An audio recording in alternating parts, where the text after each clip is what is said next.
لقد كان في قصصهم عبرة لأولي الألباب.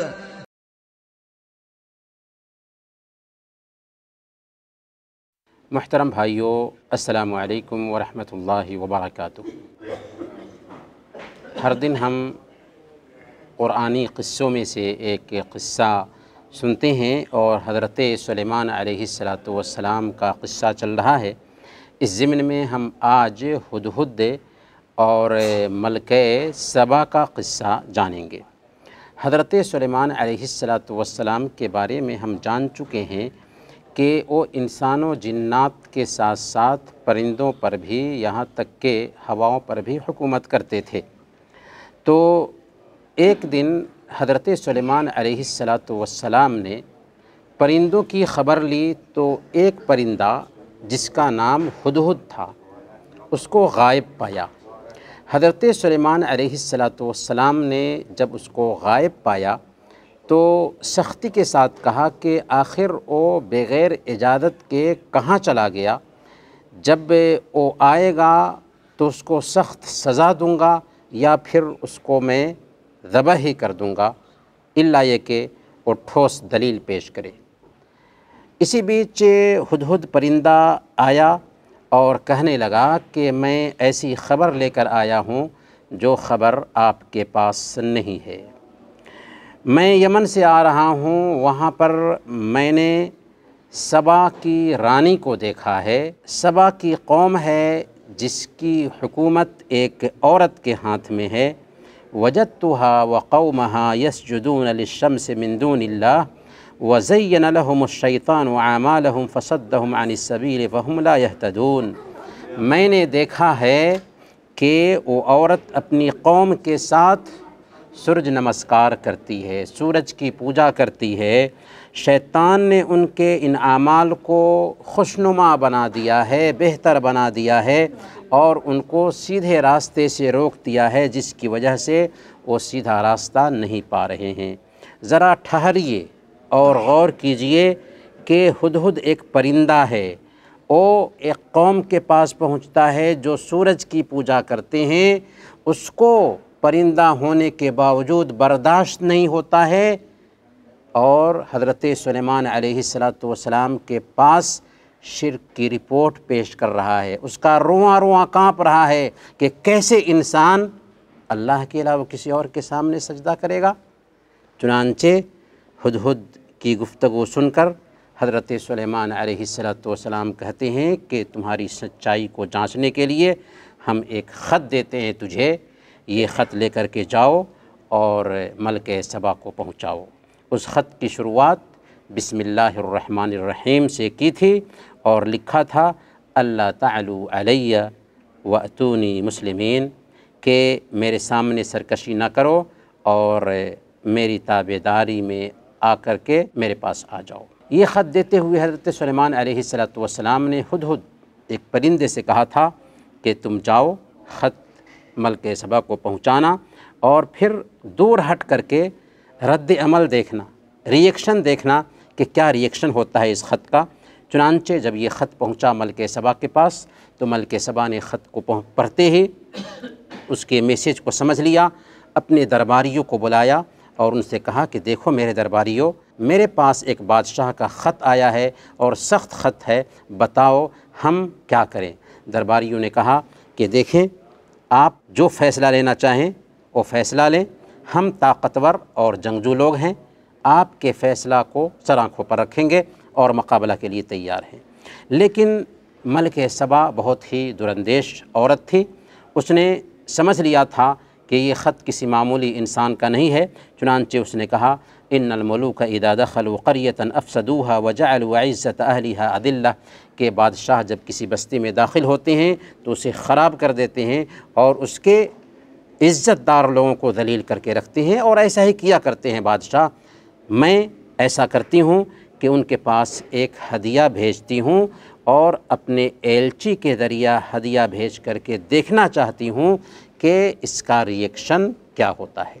چنانچہ ملکہ سبا واقعی ہدیہ لے کر کے اپنے سفیر کو، ایمبیسڈر کو بھیجتی ہے، لیکن حضرت سلیمان علیہ السلام نہایت ہی